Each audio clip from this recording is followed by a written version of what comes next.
자, 오늘은 마가복음에서 25번째 시간입니다. 세례 요한에 대해서 함께 공부를 해보도록 하죠. 마가복음 6장, 자, 14절부터 보겠습니다.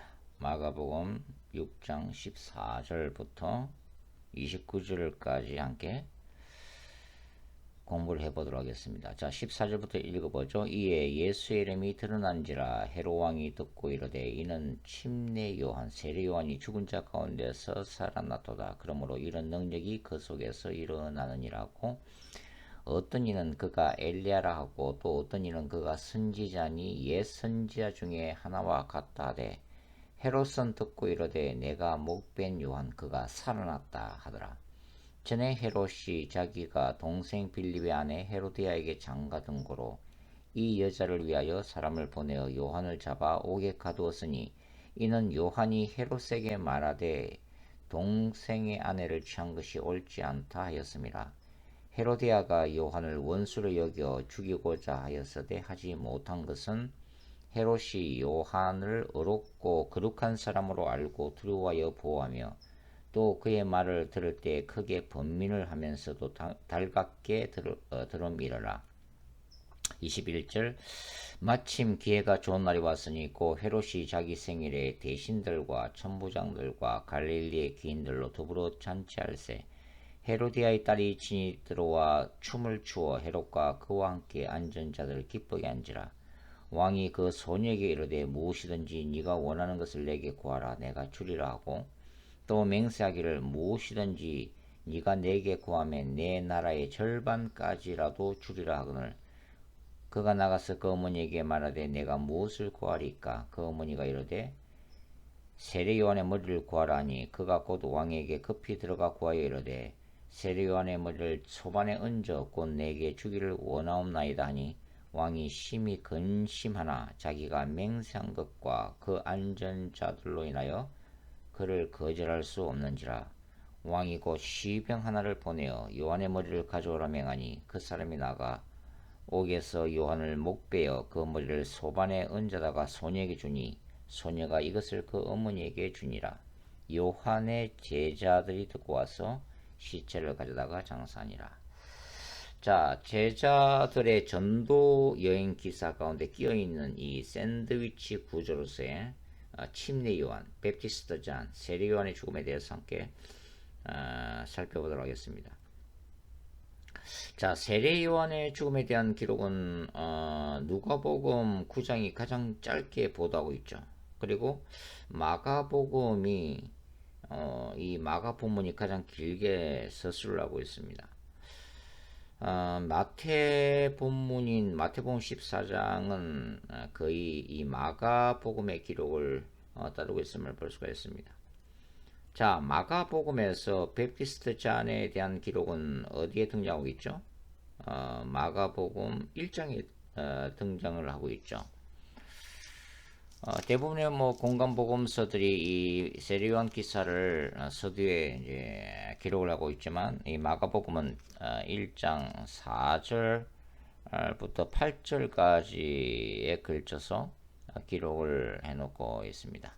제가 읽어드릴게요. 4절부터 마가복음 1장 4절부터 세례요한이 광야에 이르러 제사함을 받게 하는 회개의 세례를 전파하니 온 유대 지방과 예루살렘 사람이 다 나아가 자기 죄를 자복하고 요단강에서 그에게 세례를 받더라.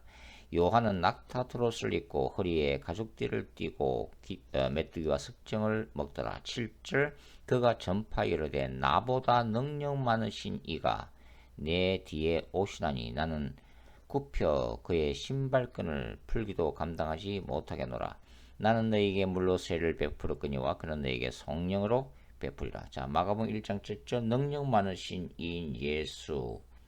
바로 마가복음 전반부의 중요한 주제가 바로 여기 이제 등장이 되어지고 있죠. 그러니까 마가에 따르면 하나님의 아들이신 예수님은 능력 많으신 분임을 강조를 하고 있다고 하는 거죠. 그리고 오늘 본문인 마가복음 6장에서는 뭡니까? 샌드위치 구조 속에서 제자들이 전도 여행하는 도중에 헤롯 안티파스가 세례 요한의 죽음을 회상하고 있는데요. 그 이유가 뭐죠? 바로 13절 때문입니다. 13절 많은 12절부터 읽어보죠. 제자들이 나가서 회개하라 전파하고 많은 귀신을 쫓아내며 많은 병자에게 기름을 발라 고치더라. 그 다음에 14절 이에 예수의 이름이 드러난지라 이렇게 되어 있죠.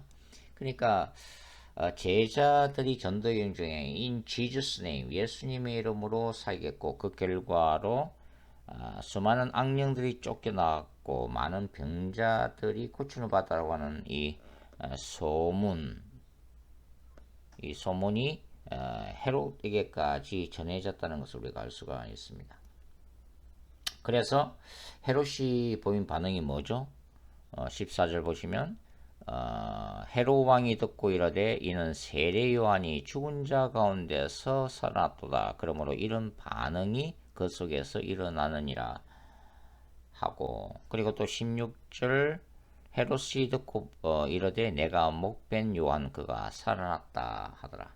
그러니까 헤롯 안티파스는 세례 요한의 영이 예수님 안에 부활해서 이제는 놀라운 기적까지 행한다고 이제 생각을 하고 있다는 것을 알 수가 있죠. 이것은 유대교의 부활 사상이라기보다는 오히려 힌두교적 윤회 사상에 가깝다고 이제 볼 수가 있습니다. 자, 배행 본문이 누가복음 9장을 한번 보도록 하죠. 누가복음 9장 7절부터 9절까지에 한번 어떻게 기록되어 있어요? 7절 분봉왕 헤롯이 이 모든 일을 듣고 심히 당황하니 이는 어떤 사람은 요한이 죽은 자 가운데서 살아났다고도 하며, 자, 이런 소문을 헤롯이 들었다. 요한이 죽은 자 가운데 살아났다라는 소문이 헤롯에게까지 들렸다라는 식으로 누가가 기록을 하고 있죠. 그 다음에 이제 누가복음 9장 9절도 읽어보겠습니다. 헤롯이 이르되 요한은 내가 목을 베었거늘 이제 이런 일이 들리니 이 사람이 누군가 하며 그를 보고자 하더라. 자, 헤롯이 예수님을 만나보고자 하는 호기심이 있었다고 이제 누가 기록하고 있죠. 그런 이제 누가복음 13장 31절까지 읽어보면은 헤롯이 예수님을 죽이고자 하는 그 모습까지 기록이 되어 있습니다.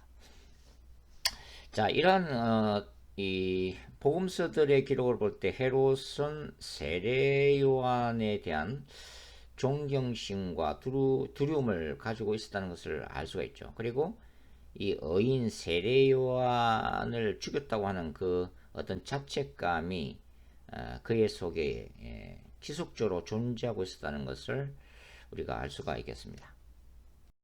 자, 그러면 세례 요한이 죽임을 당한 그 이유가 뭐죠? 그 과정은 이제 17절부터 28절까지 기록이 되어 있죠.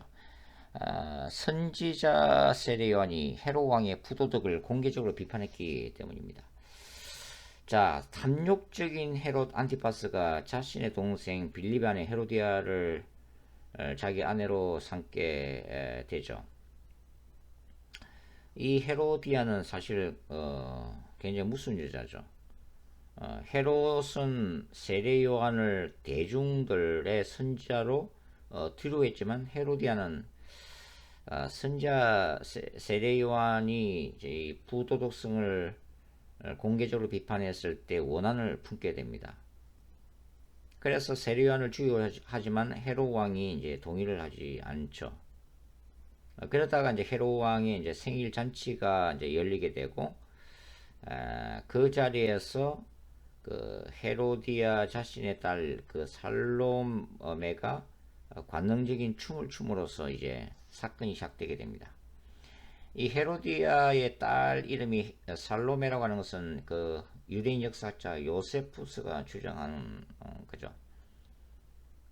여하튼 이 그 살로메의 그 춤에 흡족해한 그 헤롯이 그녀의 소원을 들어주겠다고 약속하는데 살로메가 어미에게 달려가서 무슨 소원을 말하게 될지를 의논하게 됩니다.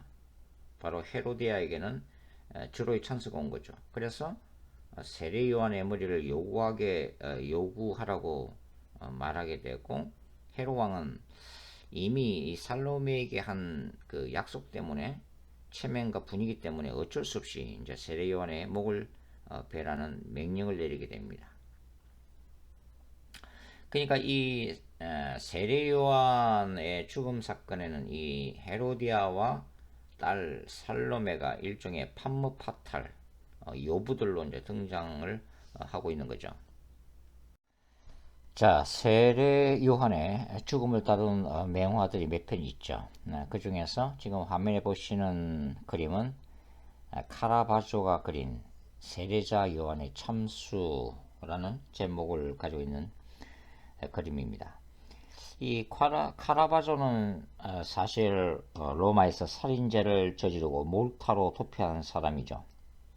그림의 배경은 몰타의 지하 감옥으로 짐작이 되어지고 있습니다. 이 카라바조는 사면을 목적으로 이 그림을 그려서 헌정을 하게 되는데요.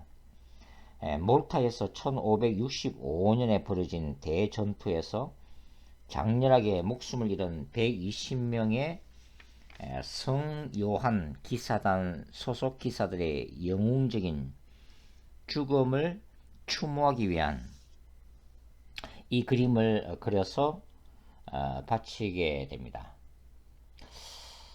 이 기사들은 이교도의 침공을 막다가 장렬하게 전사한 사람들인데요. 그들의 시체는 수습되어서 세례자 성 요한의 죽음이 그려진 이 성 요한 대성당에 안치되었기 때문입니다. 자, 전문가들에 따르면 이 카라바조는 세례자 요한의 죽음 장면을 어두운 몰타 감옥에서 벌어진 참혹한 살인 장면으로 그려내고 있습니다.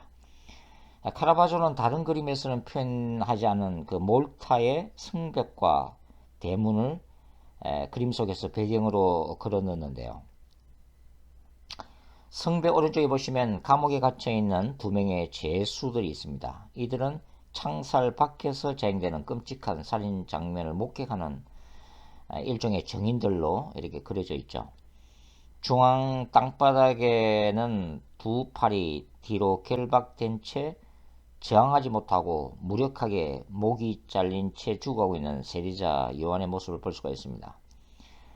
세례 요한의 몸을 가로지르는 붉은색 그돛이 보이죠.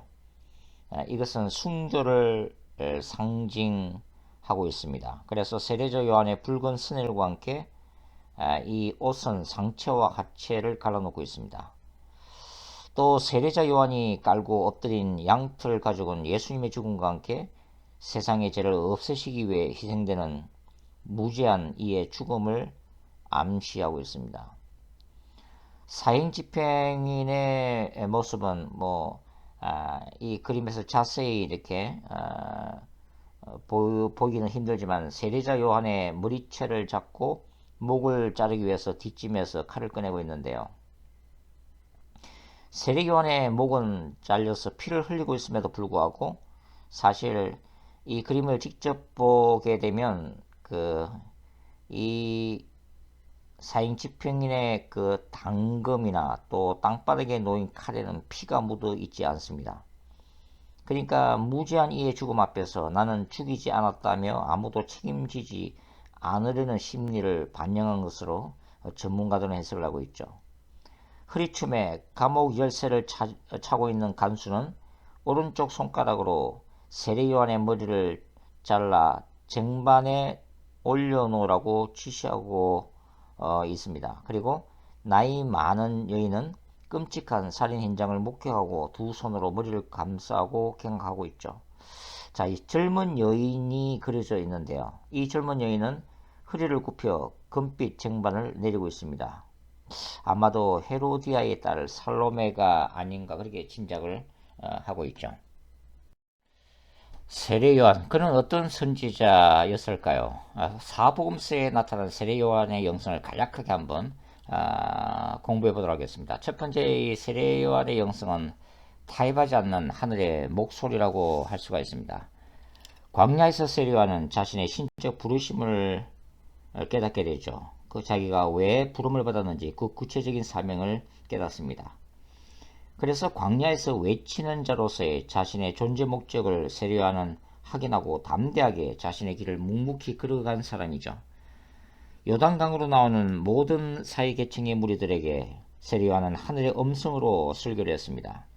세례요한의 설교 세계는 철저히 회개신학을 중심으로 한 종말론적이고 선지자적 메시지로 구성되어 있습니다. 이런 종류의 설교는 사실 듣기에 거북하고 받아들이기 힘든 거칠고 강력한 설교였습니다. 마태복음 3장을 보면은 세례요한의 그 설교문의 일부를 우리가 볼 수가 있죠. 제가 한번 읽어보겠습니다. 독사의 자식들아, 누가 너희를 가르쳐 임박한 진노를 피하라느냐. 그러므로 회개에 합당한 열매를 맺고 속으로 아브라함이 우리 조상이라고 생각하지 말라. 내가 너에게 이르노니 하나님이 능히 이 돌들로도 아브라함의 자손이 되게 하시리라. 이미 도끼가 나무 뿌리에 놓였으니 좋은 열매를 맺지 아니하는 나무마다 찍혀 불에 던져지리라. 자, 누가 당시에 권력자들 앞에서 이런 담대한 설교를 할 수가 있겠어요? 세례요한이 그의 청중들을 의식하고 무리를 더 많이 끌어모으기 위해서 교회 성장의 설교를 한 것이 아닙니다. 결코 아니죠. 요한은 그가 광야에서 하나님으로부터 받고 동시에 오랜 시간 묵상하고 확신한 말씀, 곧 그 시대에 필요한 하늘의 음성을 가감없이 그대로 전한 것입니다. 인간적으로 볼 때 혹독하리만큼 강한 세례 요한의 설교 세계도 불구하고 수많은 무리들이 날마다 요단강에 위치한 요한의 강단 앞으로 나옵니다. 그리고 그 말씀을 경청했죠. 그리고 찔림을 받았습니다. 그 가운데 이 요단 강변에는 강력한 회개 역사가 일어났습니다. 그 결과로 수많은 사람들이 회개의 물세례를 받게 됩니다. 두 번째로 세례 요한의 영성은 정인으로서의 영성이죠. 이것은 요한복음 1장에 나타나는데요. 이튿날 요한이 예수께서 자기에게 나오심을 보고 이르되 보라 세상죄를 지고 하는 하나님의 어린 양이로다. 자, 세례 요한의 주관심은 오직 예수 그리스도를 전가하는 것이었습니다. 많은 제자들이 그의 뒤를 따랐지만 요한은 그의 제자들에게 세상죄를 지고 하는 어린 양으로 오신 예수 그리스도를 늘 전가하곤 했죠. 세례 요한이 주 예수님만을 전가할 수 있었던 중요한 이유 중에 하나는 그리스도에 대한 그의 영적인 눈과 영적인 귀가 늘 열려 있었다는 것입니다.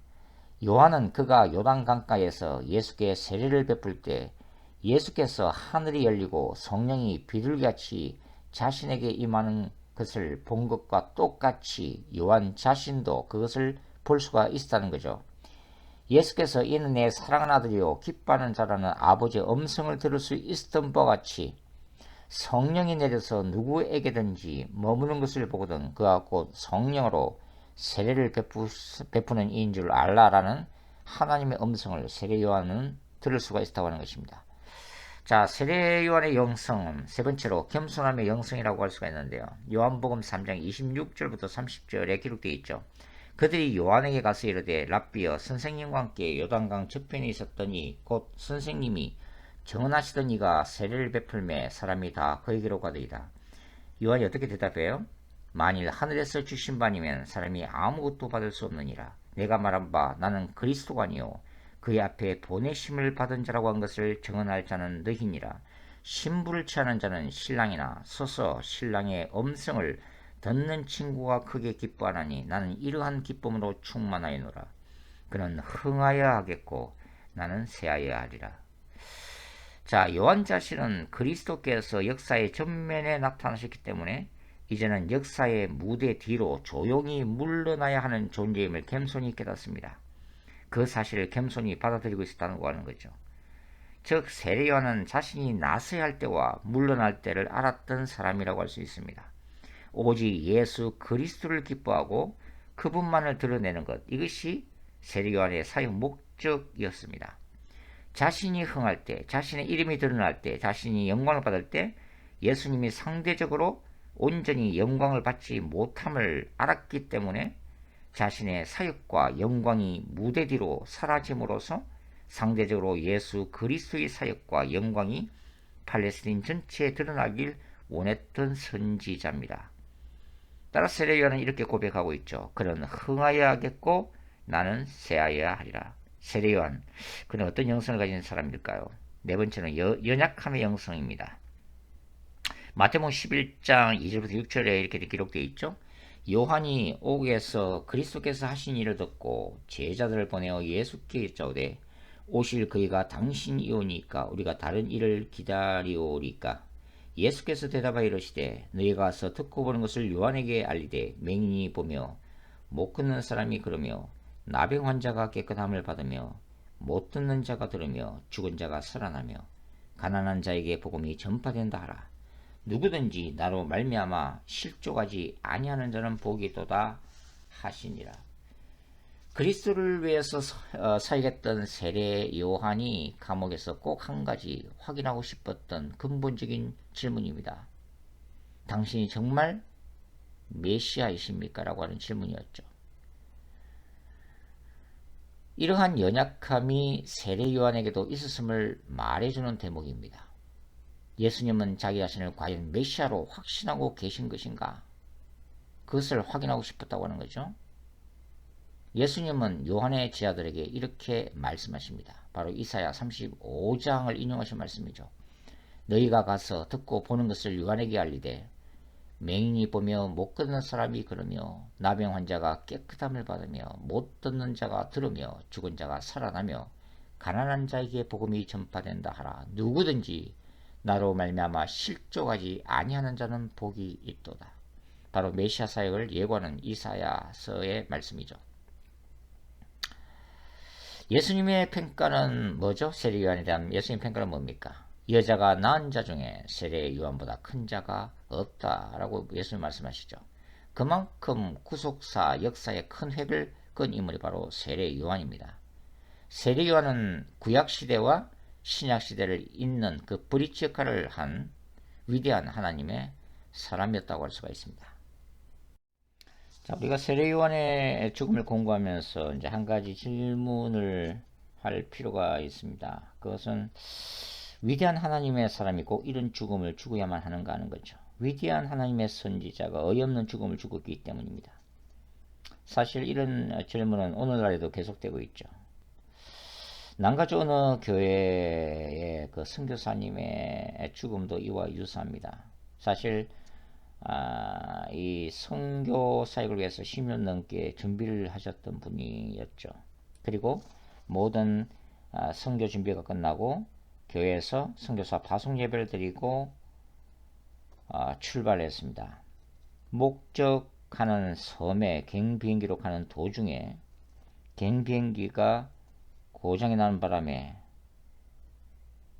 그 섬에 도착하기도 전에 죽음을 당했습니다. 교인들 전체가 그런 질문을 던지고 있었죠. 왜 하나님은 이런 일을 허락하셨는가? 만일 그렇게 어이없는 죽음을 죽어야만 한다면 왜 선교사 훈련을 시키셨는가? 그런 질문이죠.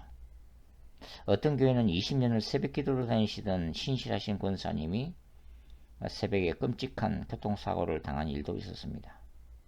우리 모두가 던지는 질문이죠. 왜 하나님은 이런 일들을 허락하시는 것인가?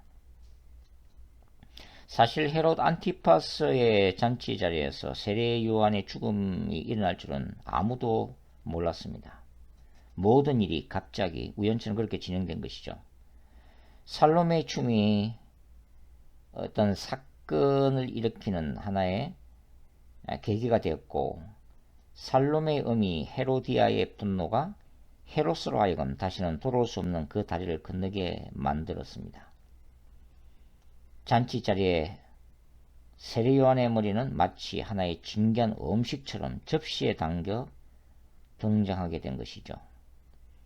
어찌 보면 정치적 권력과 치정사건과 빗나간 분노가 우연의 이름으로 초래한 정의로운 사람의 비극적 죽음이라고 할 수가 있습니다.